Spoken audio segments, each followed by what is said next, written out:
আসসালামু আলাইকুম। তো আজকে আপনাদেরকে দেখাবো আমি অ্যাস্ট্রো এফএক্স গোল্ড মানে সাউথ আফ্রিকা যে অ্যালগো বন্ড আছে, সেই অ্যালগো থেকে কিভাবে ট্রেডাররা ট্রেড নিচ্ছে এবং কত প্রফিট হচ্ছে। তো এটা হচ্ছে আমাদের অ্যাস্ট্রো এফএক্স সাউথ আফ্রিকা। আমি এখানে হিস্ট্রিতে ক্লিক করব।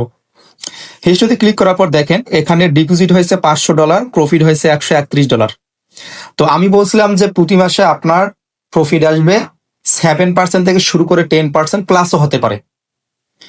তো যদি 7% প্রফিট হয় পার মান্থ, তাহলে $500 এক মাসে প্রফিট কত হয়? $35। কিন্তু এখানে প্রফিট কত হয়েছে? $131।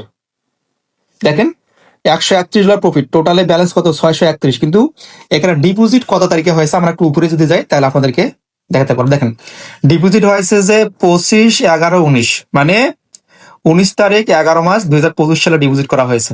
তার মানে কত? প্রায় এক মাস 5 দিন চলে। 1 মাস 5 দিনে এখন পর্যন্ত প্রফিট দাঁড়াইছে এই অ্যাকাউন্টে $138। এখন আমার কথা হচ্ছে, ভাই আমাদের এখানে 2 দিন ট্রেড না হলে আপনারা মনে করেন যে ব্যস্ত হয়ে পড়েন, ভাই ট্রেড কেন হচ্ছে না, এসে লাইভে উল্টাপাল্টা কথা বলেন। ভাই আপনাদের মতো টিম মেম্বার আমার দরকার নেই। আমার কথা হচ্ছে, কোম্পানি যদি লস করে আপনার মূল অ্যামাউন্টের 20% লস করবে এক মাসে।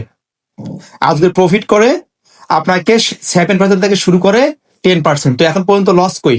প্রফিট হতে পারছি আমরা। কেউ কি বলতে পারবেন যে লস আছে? আমাদের লিডাররা যারা কাজ করতেছে আজকে 3 মাস 4 মাস 6 মাস ধরে, প্রত্যেকটা ব্যক্তি প্রফিটে আছে। এরা আছে বড় লেভেলের খেলোয়াড়, এরা আছে বড় লেভেলের ট্রেডার। এরা মনে করে যে মিলিয়ন মিলিয়ন ডলার নিয়ে বসে থাকে। আর আপনারা এসেই বলেন যে কেন ট্রেড হচ্ছে না, ধৈর্য নাই।